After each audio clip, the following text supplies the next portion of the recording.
used to think that avocados were the most amazing superfood that you could possibly eat. I would recommend them, tell my patients to consume these, until I found this. When they arrive at the grocery store, many times they put them to this gas chamber. Then they artificially ripen them with something called ethylene gas. The problem with this is when you do this prematurely, you no longer help develop the natural flavor chemicals because you're creating in this artificial ripening process. You don't develop the phytonutrients. That's why when you buy it, it looks perfect on the outside, but on the inside, it's terrible. Anytime you force something to ripen, it's very unnatural. Let's talk about avocado oil. I read this research study that they evaluated 22 different samples, looking at all the major brands and evaluating unrefined versus refined avocado oil. They really dove into the oxidation of this oil. I really want you to get this. So we cut an apple in half.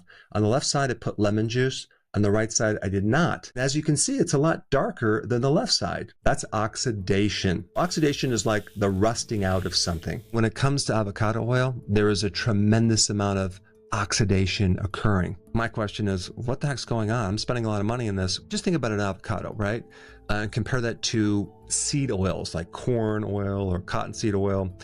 They're very different because the avocado oil doesn't come from the seed of the avocado. It comes from the pulp. You get vitamin E, which is an antioxidant. You get chlorophyll, which also is an antioxidant. The big problem with consuming seed oils or even avocado oil when it's oxidized is it's going to add more inflammatory things to your body. In some of these products, they found other oils in these avocado oils, like soy oil or canola oil, as a way of diluting it and selling it at a cheaper price. They found 82% of avocado oil is not what it says it really is. And then they do a process called deodorization. They're taking the odor out. You can't taste this oxidation, but does that mean the oxidation's not there? No, it's still there. It's still highly inflammatory. The question is, how do they get away with it? Well, this is what I found that was actually quite shocking. There is no official US rules on these things. In other words, olive oil has an international definition of what extra virgin means, but not with avocado oil. There's no legal binding definition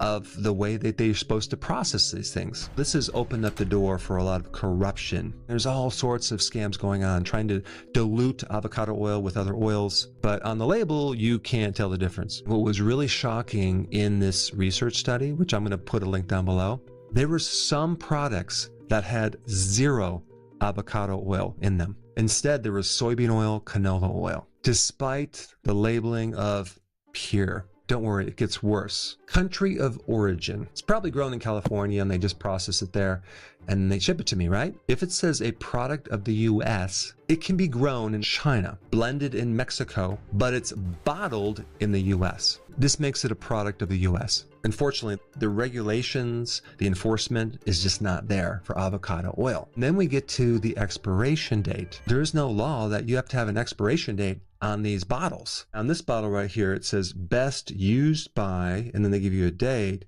but it doesn't even mention the word expiration date, and it doesn't even mention when this oil was processed. It makes it very difficult to know how long that material has been sitting in that bottle. But I will point out one thing about avocado oil is you want to get it in the dark bottles in glass, not clear plastic, because light can also oxidize the oil.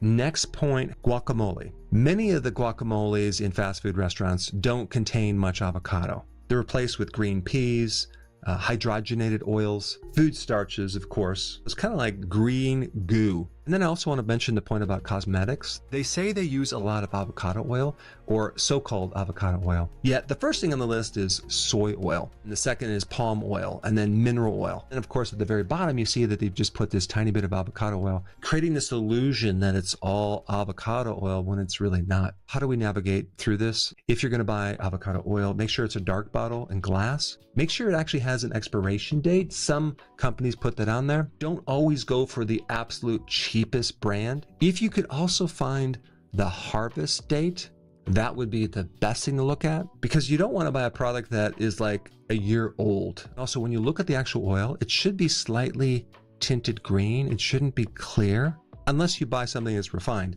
because we want the chlorophyll in there. When you buy actual avocados, I recommend that you buy them from California, like the Haas variety. Not the ones in the bag that are really cheap and that are really shiny. Sometimes they put this wax on it to make it look way better than it really is. With me, I'll do the gentle thumb press. Obviously, if it's too ripe, you could feel that your thumb goes too deep. Or if it's not ripe enough, it will create no indentation. I would be very wary of buying any guacamole from a fast food restaurant because it has literally less than 5% avocados, if not zero. All that being said, I want to tell you avocados can be super healthy for you if you get the right kind, because they have very healthy fat profiles. They only have 10% of the omega-6 oils versus seed oils are like 40 or 50 or more percent. One of the really cool things I like about avocados is the amount of potassium they have, because in one medium avocado you can get 5, 6, 7, 8 up to 900 milligrams of potassium from one avocado. And on top of that, avocados are loaded with magnesium, which is another very powerful electrolyte. The absolute best thing for you to learn right now is what potassium actually does for your body. If you have not seen this video, you need to watch it right now. I put it right here. Hey, before you leave, I just wanted to give you a little quick history on some of the books that I wrote. This was one of the first books. It's called Dr. Berg Body Shapes. It was my attempt at writing about body types. What was very interesting about this book is I actually did all the images myself. Don't ask me why. They look actually not quite as professional as some of the images that I have in the new book. But anyway, this is my first attempt right here called Dr. Berg's Body Shape Diets. And then I wrote a book more extensive called The 7 Principles of Fat Burning. I don't even have a copy anymore, actually, because it's outdated. The next book, I put about 1,000 hours into this one right here called The New Body Type Guide. Major updates on the body types. I put a lot of energy into this. It has professional images, graphics, all sorts of things. Now, the problem with this book is it doesn't really describe what this is really about. Body types are only a small portion of what's in this book. And that's why I changed the name to the Healthy Keto Plan, okay? If you happen to have this book, you don't really need this book because there's only very, very minor updates.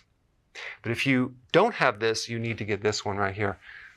This book goes into every single detail that you would ever want to know about. It goes into the 7 principles of fat burning. It goes into hormones, the body types, the basic keto plan. It goes into intermittent fasting. I talk about the 10 fat burning triggers and blockers and fat burning strategies with a lot of details in every single chapter. I go into body issues that interfere with losing weight. There's very few people that just have a weight problem. They have a lot of body issues, whether it's sleeping problems, stress problems, inflammation, menopause. I cover that extensively in this book. Then I talk about how to get rid of stress, and I show you a technique. Then I get into exercising. And then I have a lot of really good recipes in this book as well. So this is a good reference guide. On my website, if you get this book, you get this one free. It's called Healthy Keto and Intermittent Fasting. This is the shortcut, quick guide to this book. And the reason I created this book is to have you, within 45 minutes, learn how to do keto, okay, in intermittent fasting, exactly what you need to do. Then you can fill in the blanks with this book right here. So right now I'm doing a special. If you get this book, you get this one totally free, or you can go to Amazon and get these individually.